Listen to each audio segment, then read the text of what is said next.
আসসালামু আলাইকুম রহমতুল্লাহ। যে যেখান থেকে আমার এই ভিডিওটা দেখছেন, সবার সুস্বাস্থ্য কামনা করে আজকের এই ভিডিওটা শুরু করছি। অনেকদিন যাবত ভিডিও দিচ্ছি না, ভাবছেন আমি কি খামার বন্ধ করে দিচ্ছি? না ভাই, আমি খামার বন্ধ করে দিচ্ছি না। তবে খামার নিয়ে আরো বড় পরিসরে চিন্তা ভাবনা চিন্তা ভাবনা করছি। ইনশাআল্লাহ আমি খুব দ্রুত আমার খামারটাকে আরো বিশাল আকারে রূপ দিব। ইনশাআল্লাহ মেশিনে অনেক ডিম ঢুকিয়েছে, আরো ঢুকবে। সেখান থেকে বাচ্চা বের করে সবচেয়ে ভালো কোয়ালিটির বাচ্চাগুলা দিয়ে আমি আমার খামারটাকে আরো বড় করবো ইনশাআল্লাহ। সেই জন্য আমি এখন একটু বিজি, খামার নিয়ে কাজ করছি, খামারটাকে বড় করবো ইনশাআল্লাহ। এগুলা হচ্ছে আমার পাহাড়ি দেশি মুরগি। দেখেন মাশাআল্লাহ। আমি জানি না আপনারা বিশ্বাস করবেন কিনা, তবে আমি মিথ্যা বলার চেষ্টা করি না কখন আমার ভিডিওতে।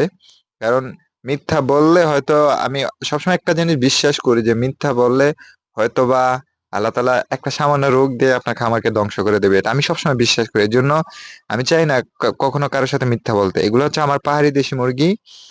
যে মুরগিগুলো আপনাদেরকে একটু আগে দেখাইলাম, এগুলা 2.5 কেজি থেকে 3 কেজি প্রতিটার ওয়েট। এই যে একটা মুরগি আছে, এটার ওয়েট আছে 2.5 কেজির উপরে। আপনারা বিশ্বাস করবেন কিনা আমি জানি না। তবে অনেক বড় বড় এক একটা মুরগি। দেখেন, এটা হচ্ছে একটা গলাচিলা মুরগি। এটা হচ্ছে একটা মোরগ। যে মোরগের ওয়েট আছে 3 কেজি। আর মোরগ মুরগির কালারও মাসাল্লাহ অনেক বড়, অনেক সুন্দর। দেখেন, এই যে একটা গলাচিলা মুরগি, এই যে তারপর একটা জুটি মুরগি। এটা হচ্ছে একটা জুটি না, কিন্তু খুবই চমৎকার একটা কালার। দেখেন, এইখানে হচ্ছে একটা হাজা মোরগ। এই মোরগটা খুবই অ্যাগ্রেসিভ। আর অ্যাগ্রেসিভ মোরগের দরকার আছে। দেখেন, এইটা হচ্ছে একটা লাইজ্জা মোরগ।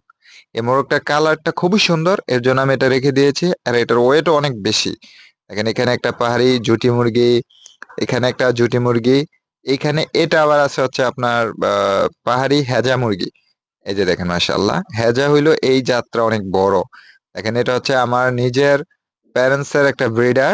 দেখেন মাশাআল্লাহ, খুবই চমৎকার। এটা আমার খুবই পছন্দের একটা ব্রিডার। খুবই ভালো ব্রিডিং করতে পারে।